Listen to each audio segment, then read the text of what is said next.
नमस्कार दोस्तों। तो आज हम बात करेंगे सेकंड लॉ ऑफ थर्मोडायनेमिक्स की। अभी तक हमने first law of thermodynamics cover कर लिया है for open system and close system.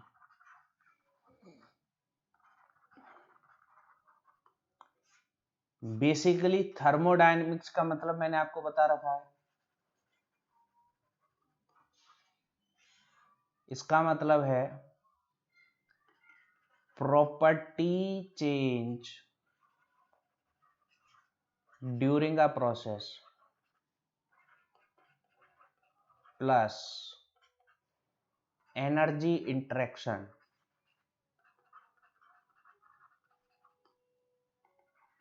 During a process.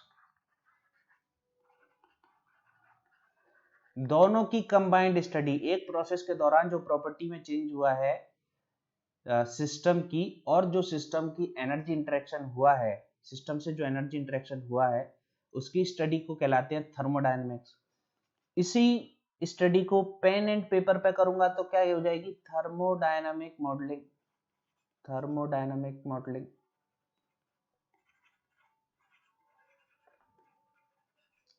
तो हमने थर्मोडायनेमिक मॉडलिंग और थर्मोडायनेमिक एनालिसिस कर लिया है for open system and close system through first law of thermodynamics. First law of thermodynamics मेरे को इंफॉर्मेशन देता है एनर्जी इंटरेक्शन की, और एनर्जी इंटरेक्शन मेरे को पता है कि work transfer and heat transfer से ही एनर्जी इंटरेक्ट कर सकती है किसी सिस्टम में से।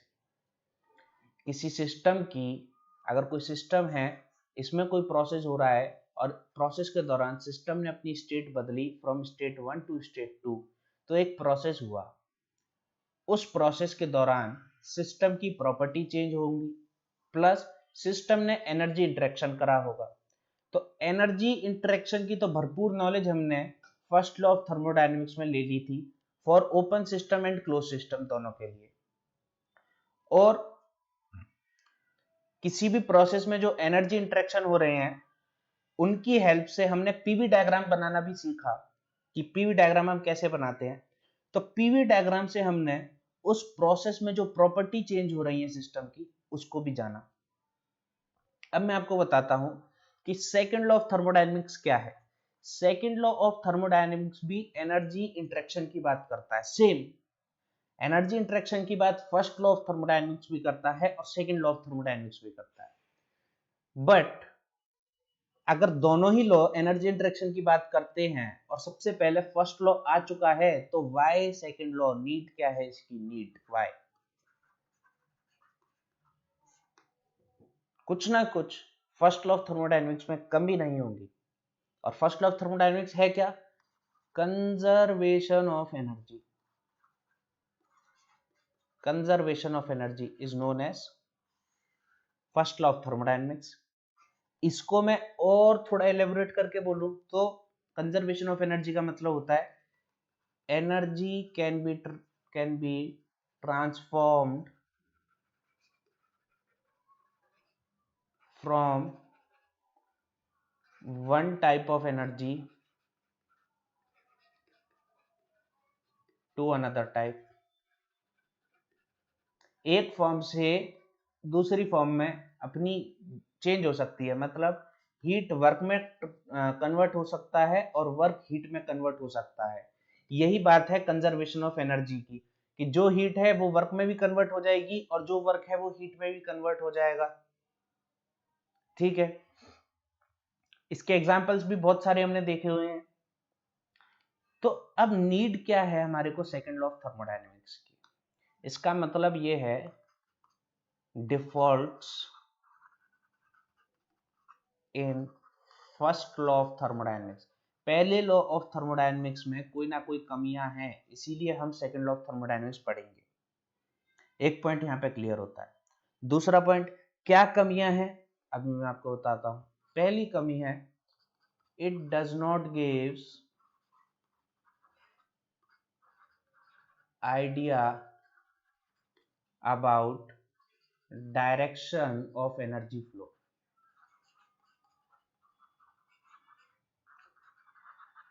एनर्जी फ्लो का डायरेक्शन नहीं देता है फर्स्ट लॉ ऑफ थर्मोडायनेमिक्स। दूसरी कमी है, it does not differentiate between low grade energy and high grade energy.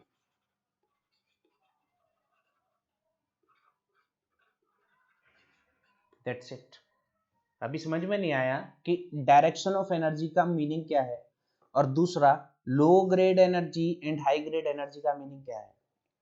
लेकिन इसको अभी दिमाग में रखो आप कि direction of energy flow first law of thermodynamics नहीं देता, और दूसरा पॉइंट है ये मेरे को डिफरेंशिएट नहीं करता कि कौन सी एनर्जी लो ग्रेड है और कौन सी हाई ग्रेड है।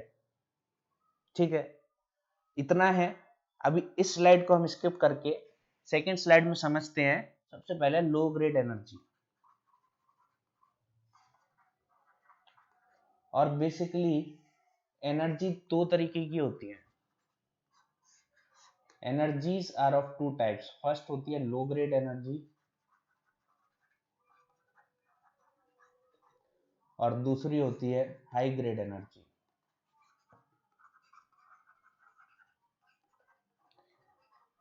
लो ग्रेड एनर्जी को कहा जाता है हीट। हीट एनर्जी होती है low grade energy. High grade energy कौन सी होती है? वर्क। कौन सा वर्क हो सकता है? शाफ्ट वर्क हो, मैकेनिकल वर्क हो, काइनेटिक मैकेनिकल वर्क। ठीक है। और kinetic energy high grade energy है। Potential energy high grade energy है। Spring energy high grade energy है। सारी energy, all energies in the universe other than heat energy is high grade energy। सारी energy, जितनी भी इस धरती पे एनर्जी है, हीट को छोड़ दो, बस हीट को आप छोड़ दो, तो वो सारी एनर्जीज हाई ग्रेड एनर्जीज हैं। ठीक है, इसका एक प्रैक्टिकल एग्जांपल देता हूं। एग्जांपल क्या है कि इफ आई रब माय रबिंग हैंड्स। बहुत ब्यूटीफुल एग्जांपल है ये। अगर मैं अपने हाथों को रब करता हूं तो रब करने में, ठीक है, क्या प्रोसेस, मेरा सिस्टम क्या होगा? मेरे हैंड्स, मेरे दोनों हाथ मेरे हो गए सिस्टम। सर्दियों में हम अपने हाथों को ऐसे मलते हैं, तो मेरे जो हाथ हैं वो मैं सिस्टम लेता हूं। मैंने अपने हाथों को वर्क दिया, मैंने उनको रब करा अगेंस्ट ईच अदर। ठीक है, और वो वर्क मेरा हीट में बदल जाता है। मैं अपने हाथों को जितनी तेजी से रब करूंगा उतनी ज्यादा हीट प्रोड्यूस हो जाएगी। यस, वर्क क्या है? High grade energy. इसका मतलब हाई ग्रेड एनर्जी कन्वर्ट हो रही है लो ग्रेड एनर्जी में। बट किसी तपती हुई भट्टी के आगे अपने हाथ रख देना तो क्या होगा? तुम्हारे को हीट तो मिल जाएगी लेकिन तुम वर्क नहीं परफॉर्म कर पाओगे। तो ये आप समझ रहे हो? आप वर्क दे के हीट जनरेट करा सकते हो। बेस्ट एग्जांपल है, अपने हाथ रब करके देखो, जितना वर्क करोगे उतनी हीट जनरेट होगी। बट आप अपने हाथों को गैस के आगे रख दो, गैस के ऊपर रख दो, क्या वर्क जनरेट होगा? नहीं, वर्क जनरेट नहीं हो पाएगा। तो हीट क्या हो गई? Low grade energy. क्या low grade energy high grade energy में बदल सकती है? नहीं। Low grade energy is not capable to convert in high grade energy. क्या high grade energy low grade energy में बदल सकते हैं? यस। तो यहाँ पे बड़ा दिक्कत वाली बात हो गई, क्योंकि हम क्या करते हैं, ज्यादातर कोयला जलाते हैं, इलेक्ट्रिसिटी प्रोड्यूस करते हैं। क्या एफिशिएंसी होती है? 22% एफिशिएंसी होती है। किसी पावर प्लांट की मैक्सिमम एफिशिएंसी होती है 22%, और इस 22% का सिर्फ 5% एफिशिएंसी। अगर ये 22% है, इसका ये मतलब हो गया 100 किलो जूल्स की हीट प्रोड्यूस करने पे, यानी कि 100 किलो जूल्स की हीट देने पे सिर्फ 22 किलो जूल्स का वर्क मिल रहा है। 100 किलो जूल्स की हीट देने पे, ये हीट कहां से आएगी? कोयला बंद करा, ठीक है, फ्यूल को बंद करा, 100 किलो जूल की हीट प्रोड्यूस करी। 100 किलो जूल की हीट देने पे किसको देंगे? किसी ना किसी प्लांट को देंगे। वो प्लांट हाइड्रोलिक प्लांट भी हो सकता है और पावर प्लांट भी हो सकता है। वो प्लांट हाइड्रोलिक प्लांट भी हो सकता है, पावर प्लांट भी हो सकता है। लेकिन हीट किसको दी जाती है? हीट दी जाती है पावर प्लांट को। ठीक है, किसी पावर प्लांट को मैंने हीट दी, हाइड्रोलिक प्लांट में आप पोटेंशियल एनर्जी देते हो, हीट नहीं देते हो। तो किसी पावर प्लांट को heat the, heat is a low grade energy. इस 100 किलो जूल हीट को सिर्फ 22 किलो जूल वर्क में कन्वर्जन हो सकता है, बाकी सारी लूज हो जाएगी, लॉस्ट टू एनवायरमेंट। 22% एफिशिएंसी है, हाईएस्ट एफिशिएंसी बता रहा हूं मैं, प्रैक्टिकल डाटा है ये। किसी पावर प्लांट की हाईएस्ट एफिशिएंसी होती है 22%। मतलब इतना ज्यादा डिग्रेडेशन, लो ग्रेड एनर्जी वर्क में कन्वर्ट ही नहीं हो पा रही। 100 किलो जूल की हीट देने पे सिर्फ 22 किलो जूल का वर्क मिल रहा है। तो दिमाग में एक डाउट आया कि एक सिस्टम है, इस सिस्टम को मैंने लो ग्रेड एनर्जी दी और इस सिस्टम ने मेरे को हाई ग्रेड एनर्जी में कन्वर्ट करा। अगर मैंने 100 किलो जूल की लो ग्रेड एनर्जी दी और मान लो 20 किलो जूल की हाई ग्रेड एनर्जी मिली, ठीक है, तो क्या हो गया? 20% एफिशिएंट हो गया सिस्टम। बाकी की 80% मतलब 80 किलो जूल हीट क्या हो जाएगी? लॉस्ट। 80 किलो जूल हीट क्या हो गई? लॉस्ट। कहाँ लॉस्ट हो गई? हो सकता है सराउंडिंग में हो गई हो, सराउंडिंग में 80 किलो जूल की हीट लॉस्ट हो गई।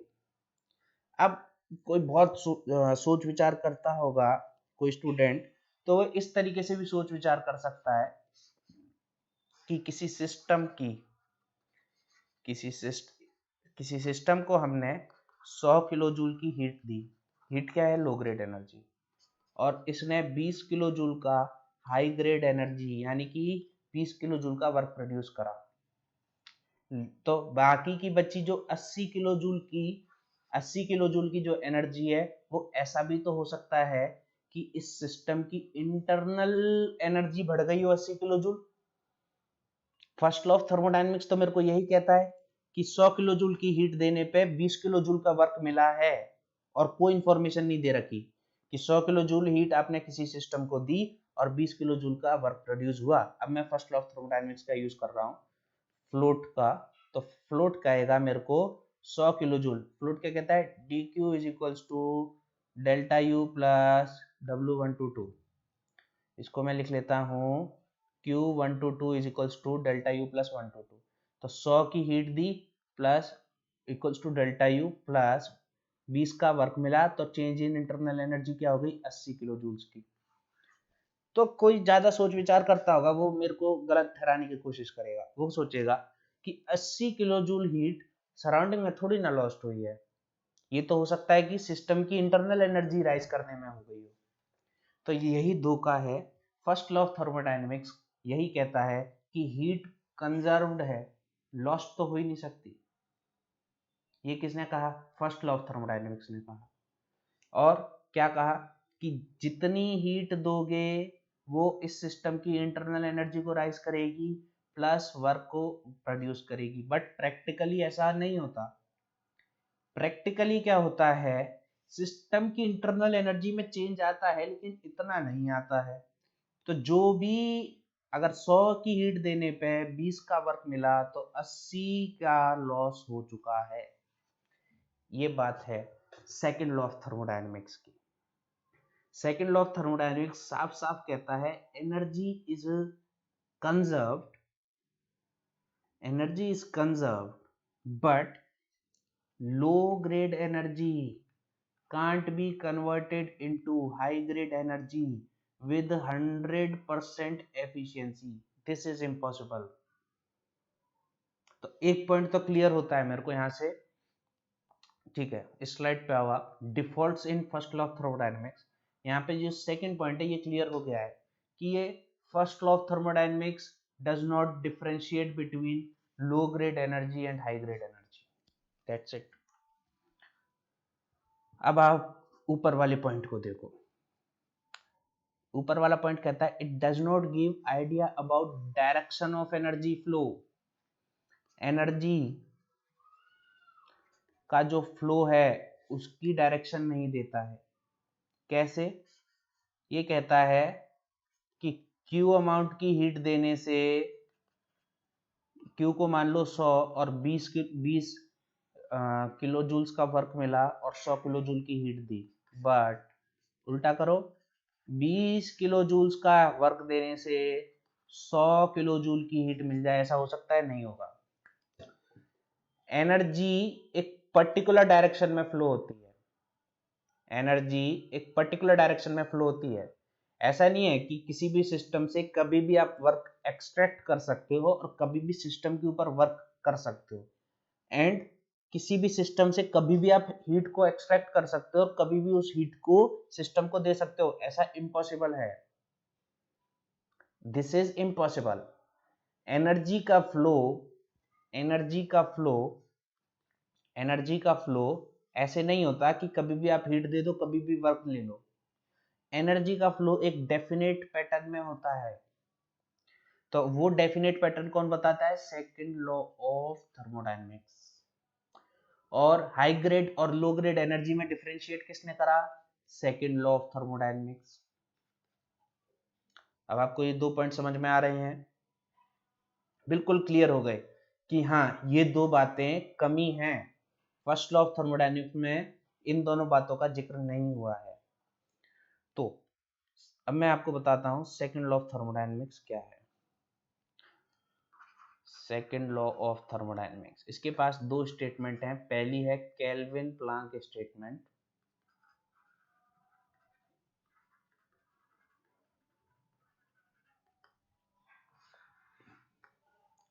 जो 2 डिफॉल्ट पाए गए उनको 2 साइंटिस्ट्स ने खोजा और रेक्टिफाई करा। पहला साइंटिस्ट है हमारे पास Kelvin Planck statement. Kelvin Planck एक साइंटिस्ट का नाम है, उन्होंने एक स्टेटमेंट दी है। दूसरे साइंटिस्ट हैं क्लॉसियस स्टेटमेंट। दूसरे साइंटिस्ट हैं क्लॉसियस और उन्होंने एक स्टेटमेंट दी, क्लॉसियस स्टेटमेंट। तो केल्विन प्लांक ने बताया it is impossible to construct a cyclic device which interact with single reservoir and produces work.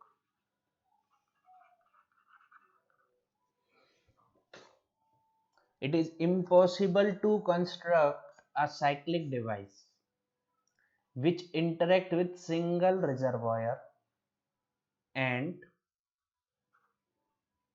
produces work. Work को प्रोड्यूस कर रहा है कोई एक ऐसा डिवाइस जो एक सिंगल रिजर्वायर से या फिर एक सिंगल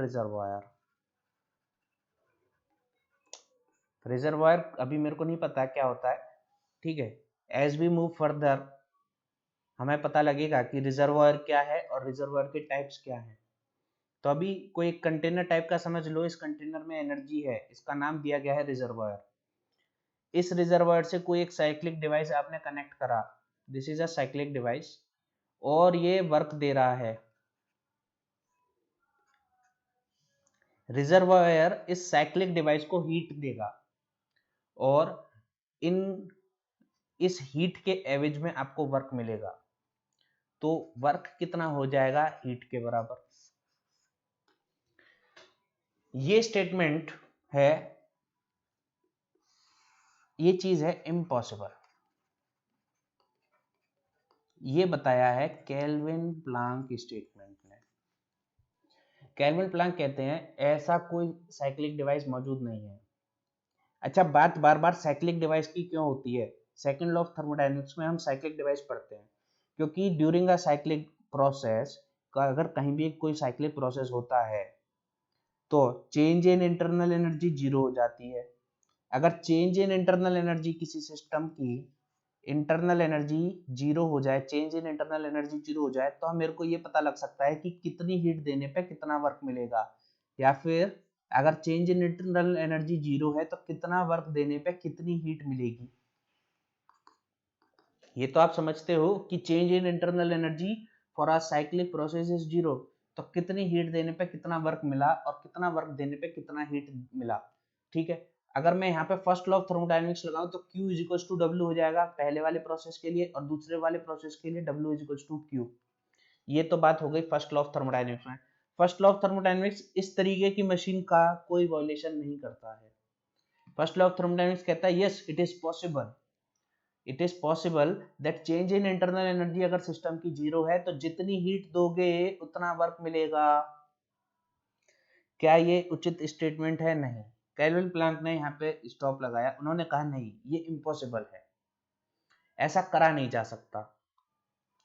तो ऐसा कोई इमेजिनरी डिवाइस जो कि किसी सिंगल बॉडी से हीट को एक्सट्रैक्ट करे और वो हीट आप किसी साइक्लिक डिवाइस में दो, क्योंकि साइक्लिक डिवाइस में चेंज इन इंटरनल एनर्जी क्या हो जाएगा? Zero. Change in internal energy zero और वर्क प्रोड्यूस होगा। लगा first law of thermodynamics, Q is equal to W. इसको मना करते हैं केल्विन प्लैंक, मना करते हैं, लेकिन इसको नाम दिया गया है PMM2। इसका नाम है perpetual motion machine of second kind. Perpetual का मतलब होता है कंटिन्यूअस। पिछले दो लेक्चर से मैं आपको होमवर्क दे रहा हूं, परपेचुअल का मीनिंग ढूंढ के लाना। तो आप जैसे गूगल करोगे परपेचुअल का मतलब, तो उसका मतलब होता है कंटिन्यूअस। तो perpetual motion machine, continuous motion machine, इसका मतलब है एक साइक्लिक डिवाइस है, उसको आप कंटिन्यूअसली हीट दे रहे हो और वो कंटिन्यूअसली वर्क में कन्वर्ट कर रहा है, और जितनी हीट दोगे उतना वर्क मिलेगा। ठीक है, तो ये है perpetual motion machine of second kind, और ये है इमेजिनरी मशीन। केल्विन प्लैंक इसका मना करते हैं, ऐसी मशीन इम्पॉसिबल है। केल्विन प्लैंक कहते क्या है? वो कहते हैं कोई भी एक रिजर्वायर है,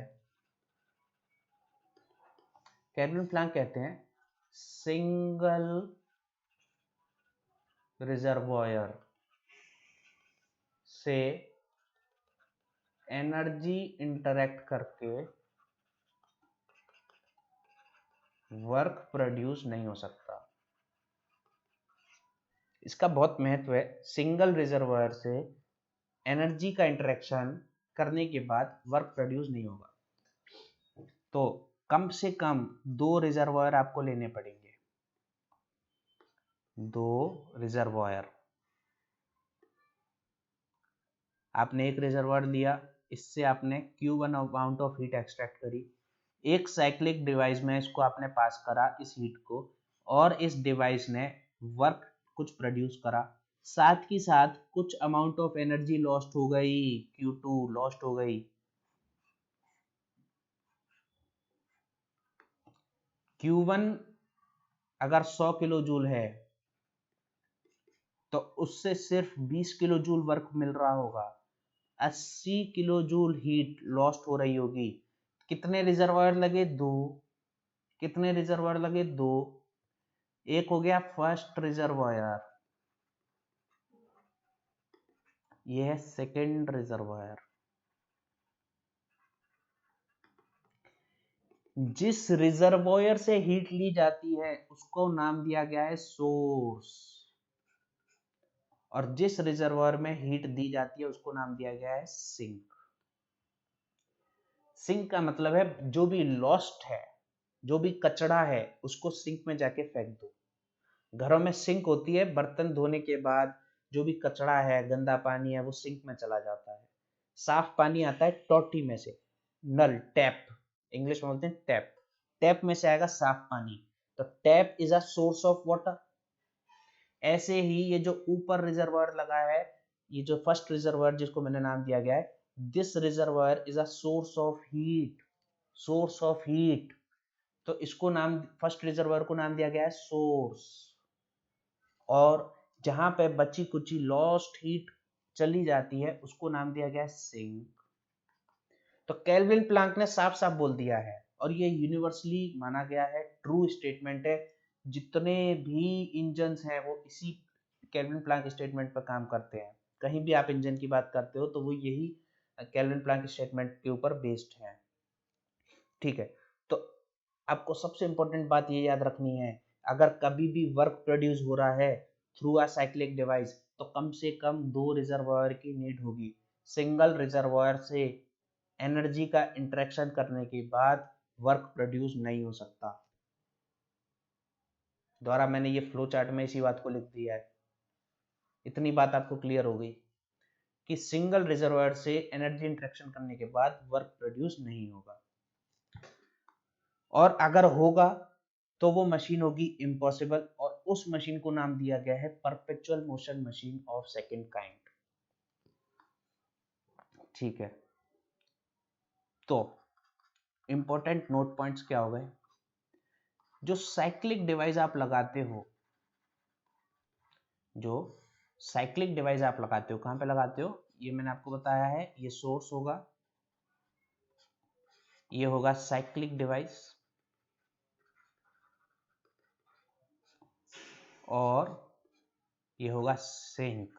सिंक में जाएगी लॉस्ट हीट Q2, सोर्स से आएगी heat Q1,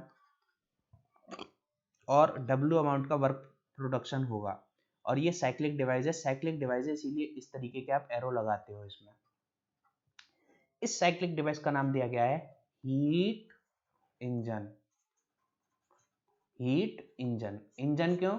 engine, anything that produces work is known as engine. Anything that produces work is known as engine. और हीट का क्या मतलब हो गया? हीट ले ले और वर्क प्रोड्यूस कर दे। हीट दी Q1 और वर्क मिला W। हीट को देने से अगर वर्क प्रोड्यूस होता है तो ऐसे साइक्लिक डिवाइस को नाम दिया गया है हीट इंजन का। तो heat engine is based on Kelvin Planck statement. जितने भी हीट इंजन है, जितने भी हीट इंजन है इस धरती पे, वो सब केल्विन प्लैंक स्टेटमेंट पे बेस्ड है। मैं एग्जांपल दे देता हूं ताकि आपको एक इमेज क्लियर हो जाएगी। जितने भी हीट इंजन है, for example IC engines, engine, for example IC engine. IC का मतलब इंटरनल कंबशन इंजन। जो हीट है वो साइकिल के किसी एक प्रोसेस के दौरान दी गई होगी। इंटरनल कंबशन इंजन, जितने भी engine, motorcycle, car, scooty, bike, सब हीट इंजन है, पहला। दूसरा, Rankine cycle. Rankine cycle, Rankine cycle क्या प्रोड्यूस करती है? Electric work. और आईसी इंजन क्या प्रोड्यूस करता है? Mechanical work. जो पहिया आपका घूमता है गाड़ी का, उसको क्या काउंट करते हो? मैकेनिकल वर्क है, मैकेनिकल वर्क प्रोड्यूस हुआ है। कह सकते हैं ना कि काइनेटिक एनर्जी प्रोड्यूस हो रही है, that is kinetic energy is what? Mechanical work. तो आईसी इंजन क्या प्रोड्यूस करता है? Mechanical work. रैंकाइन साइकिल क्या प्रोड्यूस करती है? Electric work. रैंकाइन साइकिल में बाहर से एक्सटर्नल हीट दी जाती है, इसमें इंटरनल ही, अंदर ही साइकिल के दौरान ही हीट दी जाती है। पढ़ेंगे तो समझेंगे क्या होता है इस इंजन और रैंकाइन साइकिल, लेकिन अभी मेरे दिमाग में इमेज क्लियर होनी चाहिए। इस धरती पे जितने भी वर्क प्रोड्यूसिंग डिवाइसेस हैं वो सारे के सारे केल्विन प्लैंक स्टेटमेंट पे बेस्ड है। अब उन डिवाइसेस में अलग अलग तरीके के वेरिएशंस देने पे जो वर्क की क्वांटिटी है, जो लो ग्रेड एनर्जी बदल रही है हाई ग्रेड एनर्जी में, ठीक है, यहाँ पे लगाओगे आप साइक्लिक डिवाइस। साइक्लिक डिवाइस तो इस साइक्लिक डिवाइस की परफॉर्मेंस पे बेस्ड होगा। इस साइक्लिक डिवाइस की जो एफिशिएंसी है, इसकी एफिशिएंसी क्या हो जाएगी कि कितनी हाई ग्रेड एनर्जी आपको मिल रही है, और इनपुट क्या होगा? लो ग्रेड एनर्जी का। तो अलग अलग तरीके के, अलग अलग साइंटिस्ट्स ने, अलग अलग सोसाइटीज ने अलग अलग तरीके के इंजन्स डेवलप करे, साइक्लिक इंजन्स डेवलप करे, ताकि एफिशिएंसी इंक्रीज कर सके।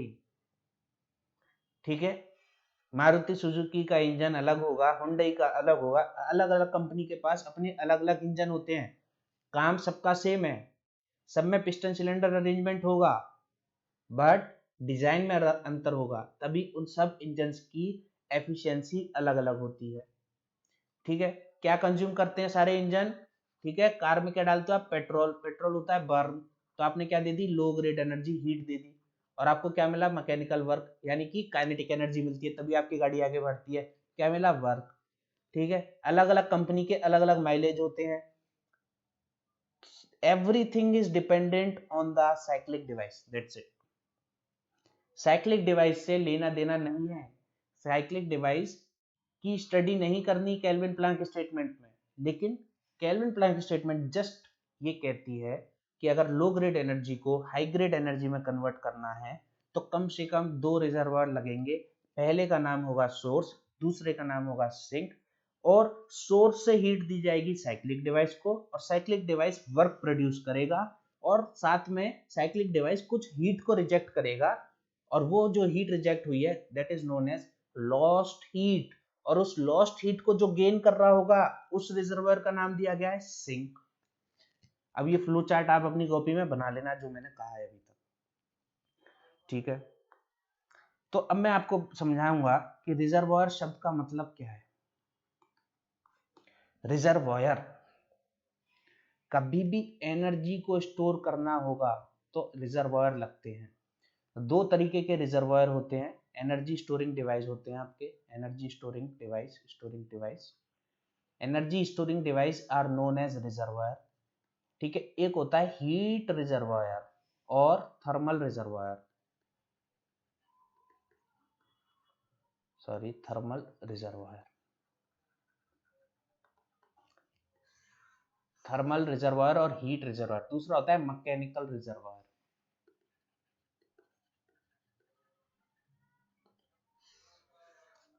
ऐसा कोई स्टोरिंग डिवाइस जो मैकेनिकल एनर्जी को स्टोर करके बैठ जाए, that is known as mechanical reservoir.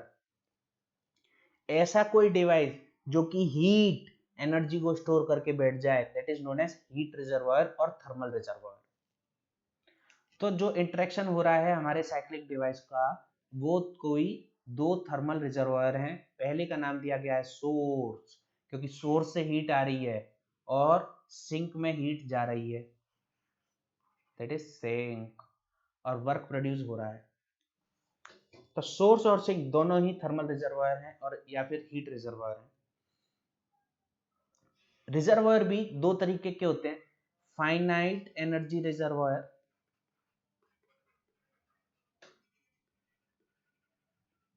और दूसरा टाइप है इनफाइनाइट एनर्जी रिजर्वायर।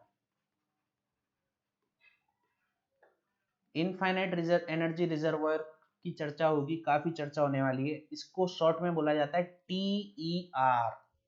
क्या बोला जाता है? TER, thermal energy reservoir. कहीं भी लिख जाए आपको TER, इसकी फुल फॉर्म है थर्मल एनर्जी रिजर्वायर। ठीक है, लिख लेना खुद से पूरा। थर्मल एनर्जी रिजर्वायर एक इनफाइनाइट एनर्जी रिजर्वायर है, पहला पॉइंट। दूसरा पॉइंट, ये क्या स्टोर करके बैठा होगा?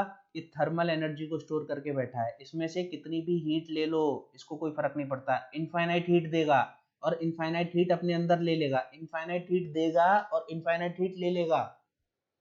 ऐसे रिजर्वायर्स को नाम दिया गया है थर्मल एनर्जी रिजर्वायर। सबसे बेस्ट एग्जांपल क्या है? सराउंडिंग और यूनिवर्स। बताऊंगा अभी, लिख लेना। अभी आपकी नोटबुक तैयार हो रही है इस वक्त। बस रिजर्वायर जितना समझ में आ रहा है अच्छी बात है, जब एग्जांपल्स लूंगा तब समझ में आएगा। तो सबसे बेस्ट एग्जांपल है इनफाइनाइट एनर्जी रिजर्वायर का यूनिवर्स। फाइनाइट एनर्जी रिजर्वायर में ऐसा होता है कि आप इसमें से पर्टिकुलर अमाउंट की हीट ले सकते हो और पर्टिकुलर अमाउंट की हीट इसमें दे सकते हो। इसमें से मनचाहा अमाउंट की हीट नहीं ले सकते और मनचाहा अमाउंट की हीट इसमें दे नहीं सकते। फाइनाइट है, इसके अंदर की एनर्जी फाइनाइट है।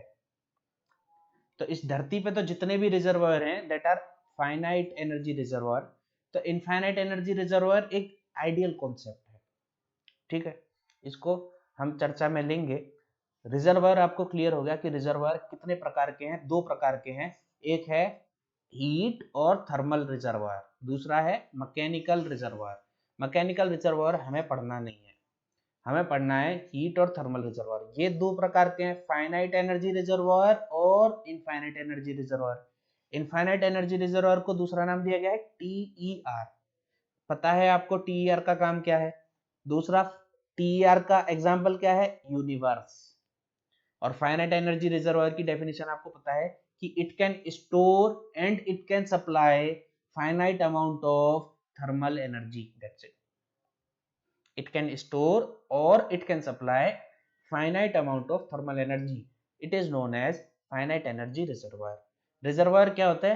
एनर्जी स्टोरिंग डिवाइस होते हैं। इसमें वर्क भी स्टोर हो सकता है, हीट भी स्टोर हो सकती है। अगर वर्क स्टोर हो रहा होगा तो उसको नाम दिया जाएगा मैकेनिकल रिजर्वायर। वो हमारे को पढ़ना ही नहीं है, दिमाग से निकाल दो इसको। ये रिजर्वायर का चार्ट आपके पास होना चाहिए कि रिजर्वायर होता क्या है। तो साइक्लिक डिवाइस की चर्चा करी। साइक्लिक डिवाइस आपको पता चला क्या होता है, आपको रिजर्वायर पता चला क्या होता है, ठीक है। तो मैं केल्विन प्लैंक स्टेटमेंट के मोटे मोटे इंपॉर्टेंट पॉइंट्स लिखता हूं आपके लिए, इंपॉर्टेंट पॉइंट्स जो आपको ध्यान रखने हैं। Single reservoir can't produce work.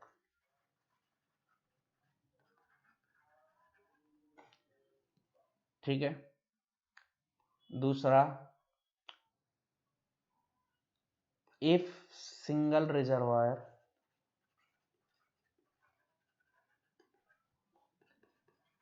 Produces work तो उसको नाम दिया जाता है PMM2। तीसरा, पहला रिजर्वायर जिसमें से हीट जाएगी उसको नाम दिया गया है सोर्स। दूसरा रिजर्वायर जो हीट गेन करेगा उसको नाम दिया गया है सिंक। सोर्स और सिंक, पहला पॉइंट, दूसरा पॉइंट, तीसरा पॉइंट। अब मैं बात कर रहा हूं चौथे पॉइंट की। जो वर्क प्रोड्यूस करेगा, कौन करेगा? Cyclic device. मैं लिखता हूं पूरी statement, work produce by cyclic device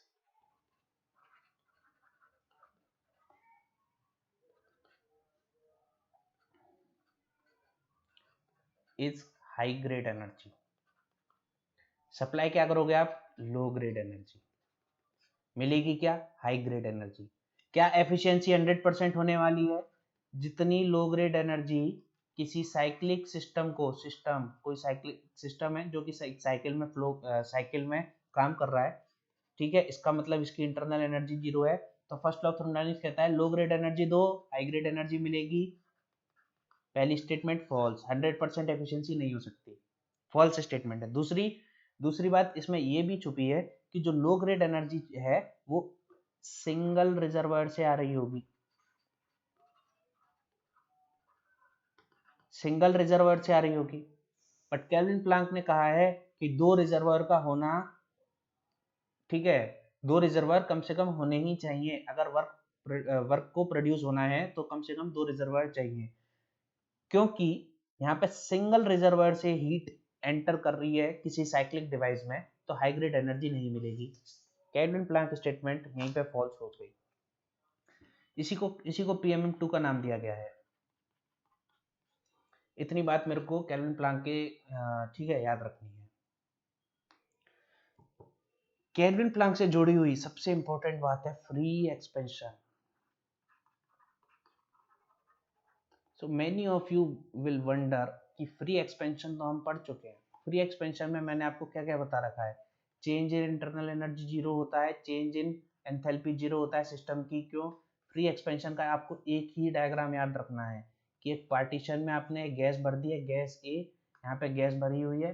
इस पार्टीशन, ये गैस है, इस पार्टीशन का नाम है A, दूसरे पार्टीशन का नाम है B, ये है एम्प्टी, खाली। एम्प्टी के सिनोनियम्स क्या हैं? वैक्यूम एंड इवैक्यूएटेड, ठीक है। तो एम्प्टी है या फिर वैक्यूम है या इवैक्यूएटेड है। मैं बात कर रहा हूँ फ्री एक्सपेंशन की इस वक्त। तो many of you will wonder कि फ्री एक्सपेंशन तो फर्स्ट लॉ ऑफ थर्मोडायनामिक्स में पढ़ा हुआ है, यहाँ पे क्या काम है? तो माय डियर, मैं आपको बताना चाहूंगा कि फ्री एक्सपेंशन के बारे में अभी हम देखते हैं, चर्चा करेंगे कि फ्री एक्सपेंशन से रिलेटेड और क्या पॉइंट्स हैं जो हमें अभी जानने हैं। तो फ्री एक्सपेंशन से रिलेटेड पहला पॉइंट आपको पता है कि अगर ये इंसुलेटेड है, ये कंटेनर अगर इंसुलेटेड है तो इसमें हीट ट्रांसफर जीरो होगा। अगर इस पार्टीशन को हटा दूंगा तो ये गैस एक्सपेंड करना चाहेगी और एक्सपेंशन के दौरान हीट ट्रांसफर जीरो होगा, क्योंकि वर्क ट्रांसफर भी जीरो होगा, क्योंकि वर्क क्या होता है, किसी के अगेंस्ट होता है। यहाँ पे सराउंडिंग तो है नहीं कि सराउंडिंग के अगेंस्ट वर्क हो रहा हो, यहाँ पे है एम्प्टी स्पेस, इवैक्यूएटेड स्पेस। जो मेरी पुरानी वीडियो देख रहे हैं उनको पता है कि एम्प्टी स्पेस वर्क किसी ना किसी के अगेंस्ट में होता है, और एम्प्टी स्पेस के अगेंस्ट में अगर वर्क हो रहा है तो वर्क होगा जीरो। इसी को नाम दिया गया है फ्री एक्सपेंशन प्रोसेस। इसकी खोज किसने करी है? जूल। इसको कहा जाता है जूल एक्सपेंशन। पूरी थर्मल साइंस में 3 बार मैं जूल का नाम लूंगा, जूल का नाम 3 बार लूंगा। पहली बार मैंने आपसे लिया था जूल एक्सपेरिमेंट, याद रखना है आपको। जूल एक्सपेरिमेंट कहता है कि साइक्लिक प्रोसेस में जो हीट इंटरेक्शन होता है वो इक्वल्स टू होता है वर्क इंटरेक्शन के। साइक्लिक प्रोसेस में heat interaction equals to work interaction, ये है जूल एक्सपेरिमेंट। दूसरा जूल एक्सपेंशन, जूल एक्सपेंशन को ही कहा जाता है फ्री एक्सपेंशन। जूल एक्सपेंशन को कहा जाता है फ्री एक्सपेंशन। फ्री एक्सपेंशन का मतलब है ये डायग्राम, फ्री एक्सपेंशन का मतलब है ये डायग्राम, बस। फ्री एक्सपेंशन में मेरे को पता है क्योंकि हीट ट्रांसफर जीरो है, वर्क ट्रांसफर जीरो है। लगाना जरा first law of thermodynamics. First law of thermodynamics लगाने से मेरे को पता लगेगा कि dq is equals to q122 is equals to delta u plus w122। अगर हीट ट्रांसफर जीरो है और वर्क ट्रांसफर जीरो है तो change in internal energy zero होगी, और internal energy is a function of temperature only for ideal gas. Gas भरी हुई थी और वो आइडियल गैस थी, इसके अंदर भरी हुई है आइडियल गैस। अगर इंटरनल एनर्जी में चेंज जीरो है तो भैया टेम्परेचर में भी चेंज जीरो होगा। Temperature, change in temperature is equal to zero. अगर चेंज इन टेम्परेचर जीरो है तो क्या होगा? रुको रुको, ये डेल्टा लिखा हुआ है, delta. Change in temperature is zero. और अगर चेंज इन टेम्परेचर जीरो है तो चेंज इन एंथैल्पी भी जीरो होगा। क्यों? Enthalpy is also a function of temperature only. इतनी बात क्लियर थी, लेकिन ये आधी अधूरी नॉलेज है। पूरी नॉलेज मैं अब आपको देने जा रहा हूं। फ्री एक्सपेंशन एक प्रोसेस है, हमारे सिलेबस में दिया गया है। क्यों दिया गया है? क्योंकि ये जूल साहब ने एक प्रोसेस करा था, उसका नाम दिया गया था जूल एक्सपेंशन। जूल साहब ने एक प्रोसेस करा, उसका नाम है जूल एक्सपेंशन या फिर फ्री एक्सपेंशन। ये हमारे सिलेबस में है। यहाँ से रिलेटेड हमारे को ये पता है, temperature, initial temperature is equals to final temperature. दूसरा, initial internal energy is equals to final internal energy. तीसरा, initial enthalpy is equals to final enthalpy. ये 3 पॉइंट पता है। अगर मैं फ्री एक्सपेंशन को प्लॉट करता हूं पीवी कर्व पे, पीवी कर्व पे अगर मैं फ्री एक्सपेंशन को प्लॉट करता हूं तो वर्क ट्रांसफर है जीरो। वर्क ट्रांसफर जीरो कब होता है? और साथ में एक सेकेंड, वर्क ट्रांसफर है जीरो और हीट ट्रांसफर भी है जीरो। वर्क ट्रांसफर है जीरो और हीट ट्रांसफर भी है जीरो। और कौन सा है? T1 is equals to T2 है। T1 is equals to T2 है। तो कोई भी एक, मैंने एक पॉइंट ले लिया, आर्बिट्री स्टेट ले ली 1, यहाँ पे करस्पॉन्डिंग टेम्परेचर होगा T1। इसको प्लॉट करना इम्पॉसिबल है वैसे तो। इसको प्लॉट करना, मेरी बात को सुनना, कि फ्री एक्सपेंशन को हम प्लॉट नहीं कर सकते कि वर्क ट्रांसफर भी जीरो दिखाया जाए और हीट ट्रांसफर भी जीरो दिखाया जाए। ठीक है, वर्क ट्रांसफर भी जीरो दिखाया जाए और हीट ट्रांसफर भी जीरो दिखाया जाए, और एक्सपेंशन प्रोसेस भी हो रहा है। ठीक है, तो for the sake of God, रहम करते हुए, अगर मेरे को इसको प्रोसेस को दिखाना होता तो मैं ऐसे दिखाता एक्चुअल में कि पीवी प्रोसेस है, यहाँ पे स्टार्ट हुआ, ये इनिशियल पॉइंट है और यही एंड पॉइंट है, ये स्टार्टिंग पॉइंट है और यही एंड पॉइंट है। क्योंकि अगर ये स्टार्ट पॉइंट हुआ और यही एंड पॉइंट हुआ तभी वर्क ट्रांसफर जीरो होगा और हीट ट्रांसफर जीरो होगा, साथ में temperature T1 is equal to T2 रहेगा। बट यहाँ पे मेरे को दिखाना है, जस्ट मैं आपको शो करने के लिए दिखा रहा हूँ कि मान लो ये 1 है और ये 2 है, 1 से लेके 2 तक, सॉरी मैंने आपसे पहले कहा था फॉर द सेक ऑफ, ठीक है, रहम करते हुए, भगवान भगवान के ऊपर रहम करते हुए, भगवान भी नाराज हो जाएगा। क्यों नाराज हो जाएगा?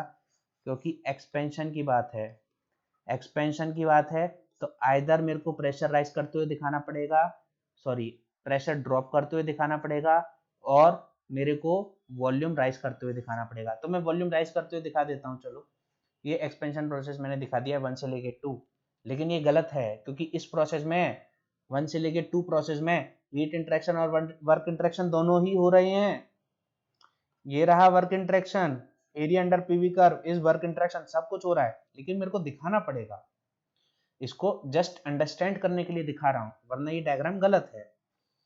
और मैं नहीं दिखा रहा हूँ, बुक्स दिखाती है, ये बुक्स में लिखा हुआ है ये। तो free expansion is known as Joule expansion. Joule expansion का डायग्राम मैं आपको दिखा रहा हूँ कि एक्सपेंशन है तो वॉल्यूम इंक्रीज करते हुए आपने दिखा दिया। T1 is equal to T2 दिखाना है, T1 is equal to T2 दिखाना है। क्या ये रिवर्सिबल एक्सपेंशन प्रोसेस है? अगर ये रिवर्सिबल एक्सपेंशन प्रोसेस हुआ और temperature, initial temperature is to final temperature है, तो इसका नाम हो जाएगा isothermal process. Isothermal process, isothermal process. सुनना कि फ्री एक्सपेंशन में T1 टू T2 होता है और T1 टू T2 है, साथ ही साथ जो एक्सपेंशन प्रोसेस है वो अगर रिवर्सिबल एक्सपेंशन प्रोसेस हो गया तो उस प्रोसेस का नाम दिया जाएगा आइसोथर्मल प्रोसेस। क्या नाम दिया जाएगा? Isothermal process. क्योंकि T1 टू T2 है और साथ में रिवर्सिबल प्रोसेस है। मैंने कह रहा हूं ऐसा हुआ तो, लेकिन actually free expansion is irreversible process. Free expansion एक इरिवर्सिबल प्रोसेस है, ये रिवर्स नहीं कर सकते। कंटेनर में गैस भरी थी और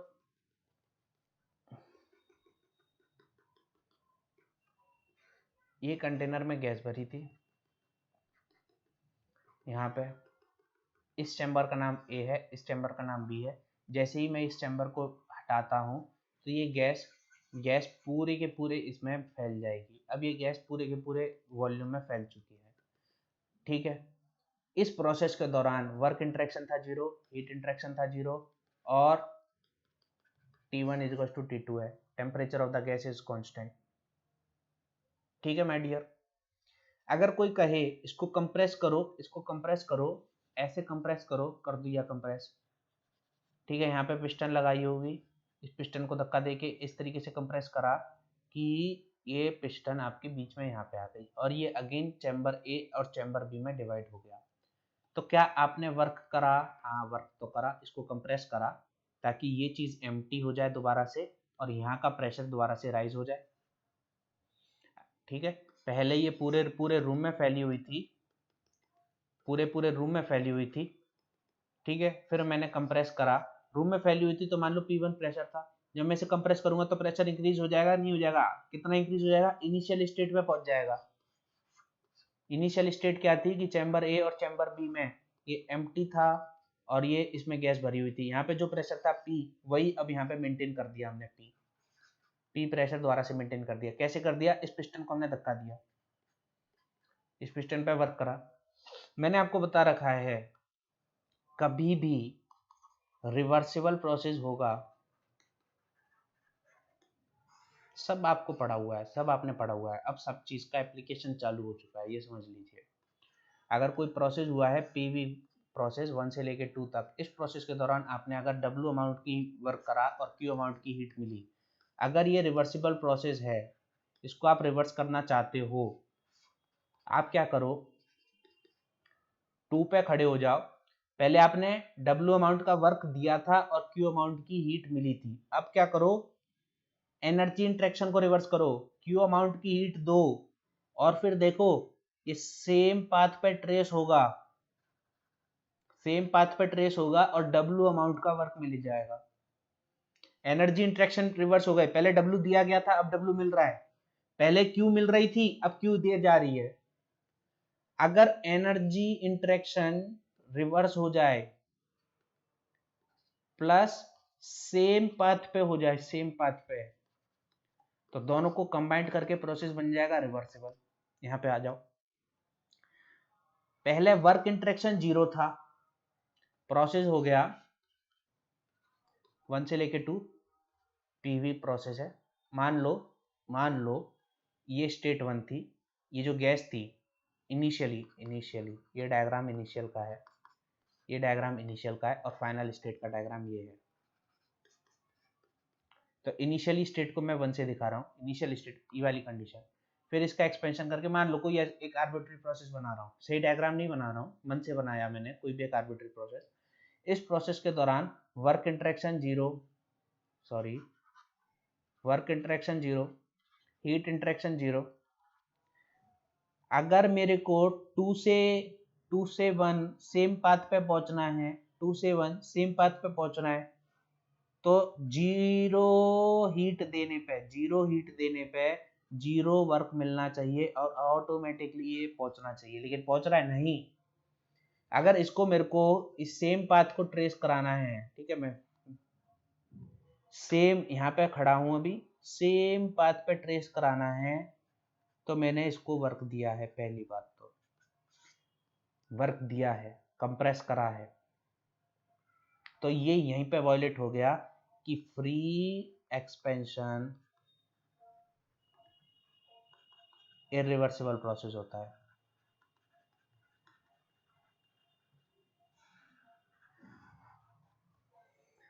क्या मैं इसको रब कर देता हूं, फ्री एक्सपेंशन एक second, free expansion irreversible process है। Initial temperature is equals to final temperature है, initial internal energy is equals to final internal energy है, initial enthalpy is equals to final enthalpy है। अब कोई बच्चा मेरे से ये नहीं पूछेगा कि अगर ये इरिवर्सिबल प्रोसेस था तो Q1 से लेके 2 is equals to delta U plus W1 से लेके 2 कैसे लगा दिया। तो माय डियर ये तो हम इरिवर्सिबल प्रोसेस हो या रिवर्सिबल प्रोसेस हो ये यूज कर सकते हैं। क्या Q1 से लेके 2 is equals to delta U plus PdV, अगर मैं इसको यूज करूंगा तो ये ओनली फॉर रिवर्सिबल प्रोसेस है। मैंने फ्री एक्सपेंशन में इसकी बात ही नहीं करी है, इस इक्वेशन की बात ही नहीं करी है, मैं तो इस इक्वेशन को लेकर डिराइव कर रहा था, इसलिए इक्वेशन को डिराइव करा कि इसमें हीट इंटरेक्शन 0, वर्क इंटरेक्शन, क्योंकि वर्क इंटरेक्शन 0 है, किसी के अगेंस्ट वर्क होता है, वर्क हो नहीं रहा, तो चेंज इन इंटरनल एनर्जी 0 हो गया, मतलब इंटरनल एनर्जी कांस्टेंट है, मतलब initial internal energy is equals to final internal energy है, और internal energy is a function of temperature है, फंक्शन ऑफ टेम्परेचर है तो initial temperature is equals to final temperature होगा, ये रहा पॉइंट। और अगर इनिशियल टेम्परेचर ये ऐसे आ रहा है कि पहला सबसे पहले रिजल्ट ये निकला, इस रिजल्ट से दूसरा रिजल्ट ये निकला, इस दूसरे रिजल्ट से तीसरा रिजल्ट ये निकला है कि एंथैल्पी भी कांस्टेंट होगी, क्योंकि enthalpy is also a function of temperature only, है ना। बट अगर मैंने आपसे अब एक की पॉइंट पहले दे दिया था, अगर ये रिवर्सिबल कांस्टेंट टेम्परेचर प्रोसेस होता, रिवर्सिबल कांस्टेंट टेम्परेचर होता, तो इसको नाम दिया जाता आइसोथर्मल प्रोसेस। तो आइसोथर्मल प्रोसेस में क्या होता है, देखो भैया ये पिस्टन लगी हुई थी आपकी, ये पिस्टन लगा देता हूं, ये गैस थी, ये चैम्बर ए है, ये चैम्बर बी है, मैंने जैसे ही ये पिस्टन हटाई तो ये गैस यहाँ तक थी अभी, ठीक है, मान लो यहाँ तक थी, ये थोड़ी सी एक्सपेंड हुई, यहाँ तक आ गई। Okay guys, just wait for a moment, मैं लैपटॉप चार्जिंग पर लगा लेता हूँ।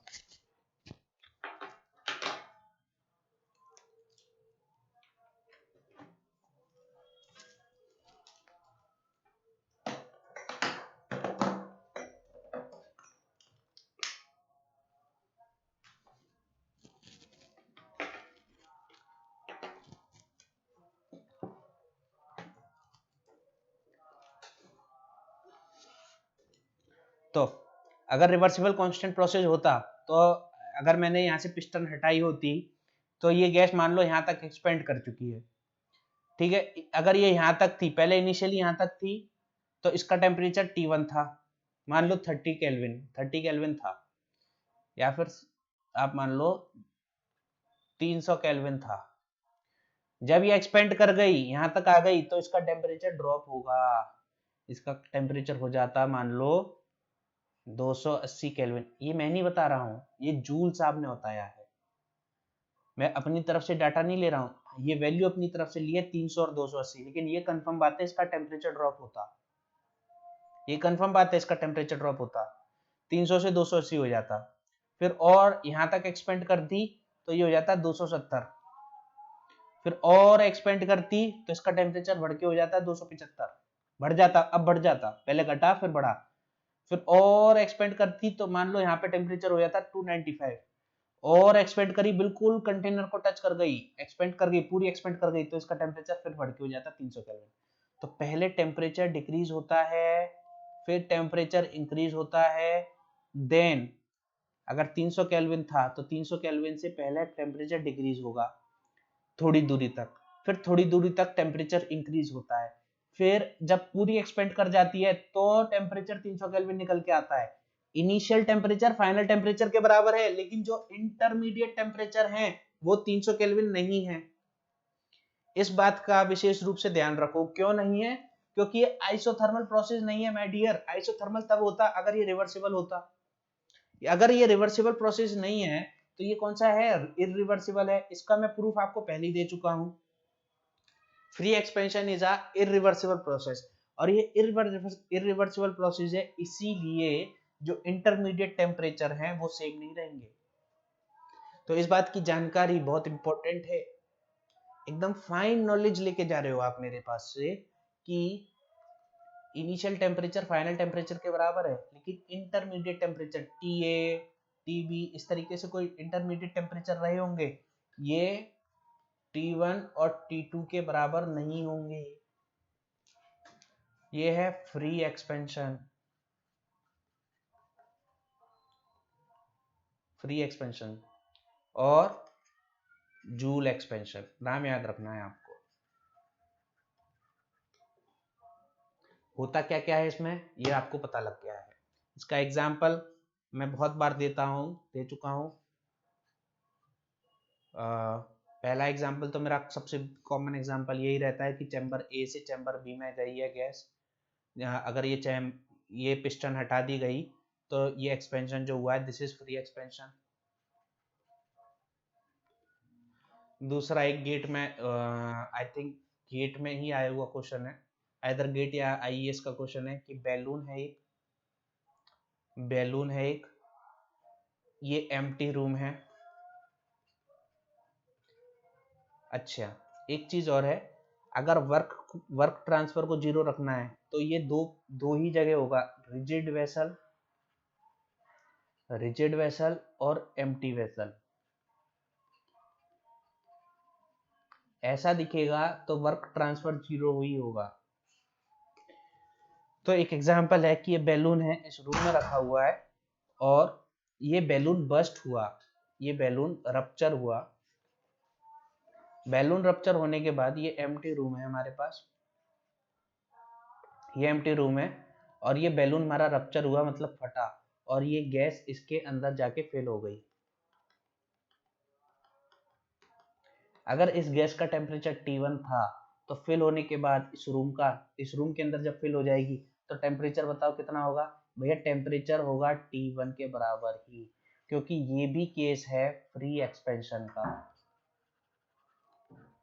पहली बात एम्प्टी रूम था और इंसुलेटेड भी था, अगर एम्प्टी और इंसुलेटेड रूम है तो फ्री एक्सपेंशन होना जायज बात है, ठीक है।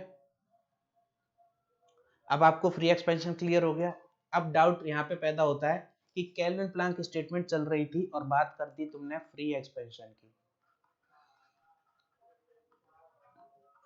तो माय डियर फ्रेंड्स, अगर फ्री एक्सपेंशन की बात इसलिए करी गई है क्योंकि केल्विन प्लैंक स्टेटमेंट से ये प्रूव होता है, केल्विन प्लैंक स्टेटमेंट से हम प्रूव कर सकते हैं कि free expansion is a irreversible process.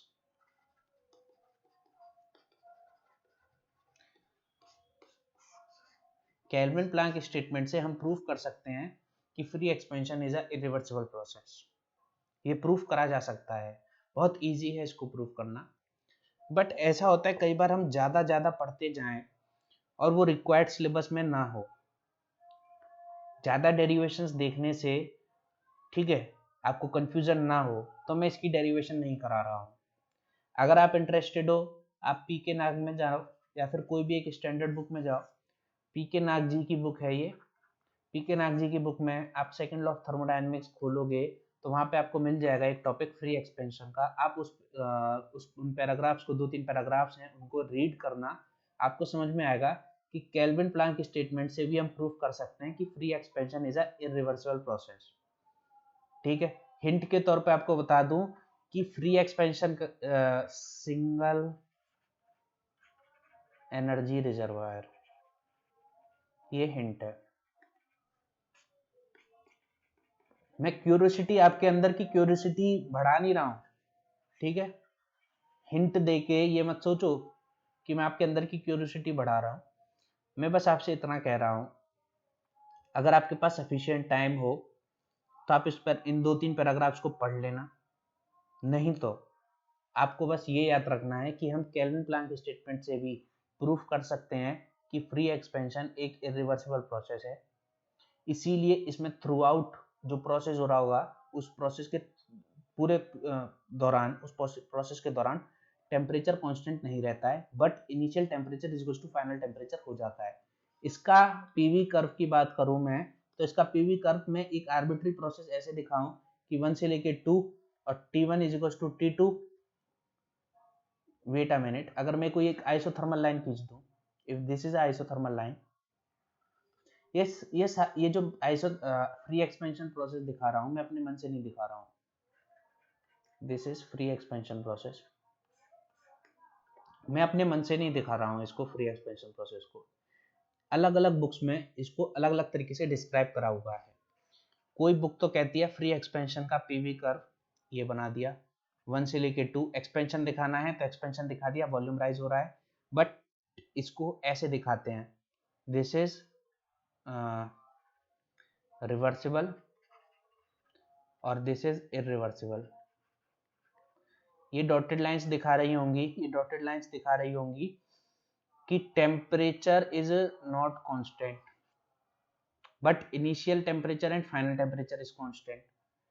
ठीक है, तो अब ये मत कहना मेरे से कि पीवी कर्व में ये वाली ले तो कांस्टेंट प्रेशर लाइन है, यहाँ पे टेम्परेचर की कैसे बात हो रही है। तो ये बुक की कहानी है।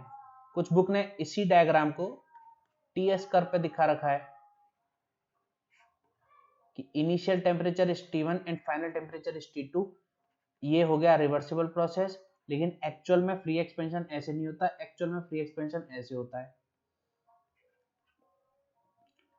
कि ये है, ये डॉटेड लाइन से दिखाया है, this is irreversible free expansion, irreversible free expansion.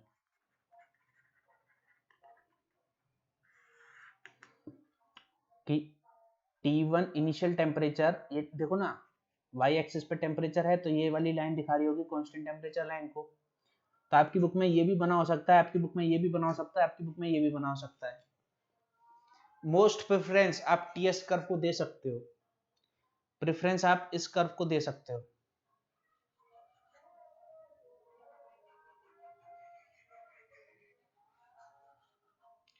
कि इनिशियल टेम्परेचर और फाइनल टेम्परेचर सेम है, बट प्रोसेस लाइन ये है जो डॉटेड लाइन से दिखाई गई है, ये प्रोसेस लाइन है। इंटरमीडिएट टेम्परेचर सेम नहीं है, पहले टेम्परेचर घटेगा फिर धीरे धीरे बढ़ेगा और इनिशियल टेम्परेचर के बराबर आ जाएगा। ठीक है, मोस्ट अप्रोप्रिएट यही है। दूसरा, आप इस ऐसे भी दिखा सकते हो कि कोई आइसोथर्मल प्रोसेस हो रहा होगा, बट ये इस तरीके से होगा। ठीक है, बट इस प्रोसेस में क्या है माय डियर, ये जो आइसोथर्मल मैंने आपको प्रोसेस दिखाया है, यहाँ पे जो टीएस कर्व पे मैं आपको दिखा रहा हूँ, जो मैं आपको टीएस कर्व पे दिखा रहा हूँ, ये भी एक आइसोथर्मल प्रोसेस है। और यहाँ पे पीवी कर्व पे दिखा रहा हूँ, ये भी आइसोथर्मल प्रोसेस है, सेम कर्व है। बट दोनों ही प्रोसेस में वर्क ट्रांसफर और हीट ट्रांसफर हो रहा होगा। इस बात को आप समझ रहे हो कि वर्क ट्रांसफर और हीट ट्रांसफर दोनों ही प्रोसेस में हो रहा होगा। तो फ्री एक्सपेंशन को तो हम दिखा ही नहीं सकते, क्योंकि फ्री एक्सपेंशन में ना वर्क ट्रांसफर होता है ना हीट ट्रांसफर होता है। बट समझने के लिए हम टीएस कर्व के थ्रू हम इसको समझ सकते हैं। ये इस तरीके से आप समझ सकते हो कि initial temperature is equals to final temperature होता है, और प्रोसेस लाइन ये नीचे वाली है, जो ऑरेंज कलर की दिख रही है ये नीचे वाली है, आप डॉटेड लाइन से ड्रॉ करना। इस धरती पे जितने भी इरिवर्सिबल प्रोसेस हैं उनको डॉटेड लाइन से शो करते हैं, और कंटिन्यूअस लाइन से अगर कोई प्रोसेस शो हुआ है तो वो नाम होता है रिवर्सिबल का। इरिवर्सिबल प्रोसेस को डॉटेड लाइन से शो करा जाता है। तो आपको समझ में आ गया कि इस तरीके से मैं फ्री एक्सपेंशन को ड्रॉ कर सकता हूं दर्शाने के लिए, समझाने के लिए, लेकिन ये वैलिड नहीं है। ये भी समझ में आ गया क्यों नहीं है, क्योंकि फ्री एक्सपेंशन में वर्क ट्रांसफर और हीट ट्रांसफर तो है ही नहीं। बट ये जो प्रोसेस लाइन है कौन सी, एक सेकेंड रुको, आप कर्सर नहीं दिख रहा होगा, यही प्रॉब्लम रहती है डिजिटल बोर्ड पे, यही प्रॉब्लम है, कर्सर नहीं दिखता है। ये जो मैं गाड़ी कर रहा हूँ लाइन, ये वाली लाइन, ये है आपकी एक्चुअल फ्री एक्सपेंशन वाली लाइन। यहाँ पे वर्क ट्रांसफर और हीट ट्रांसफर दोनों हो रहा है। पहले टेम्परेचर घटा फिर टेम्परेचर बढ़ा, इस तरीके से मेरे को दिखाना पड़ेगा फ्री एक्सपेंशन को, और कोई तरीका नहीं है, क्योंकि फ्री एक्सपेंशन एक इरिवर्सिबल प्रोसेस है। फ्री एक्सपेंशन को केल्विन प्लैंक स्टेटमेंट से भी हम डिराइव कर सकते हैं, बट वो नेसेसरी नहीं है, इतना आपको इतनी सारी डेरिवेशन सीखना नेसेसरी नहीं है। So guys, that's it for today. Tomorrow I will be there with Clausius statement and beautiful numericals based on Kelvin-Planck statement and Clausius statement. So thank you for watching today's lecture.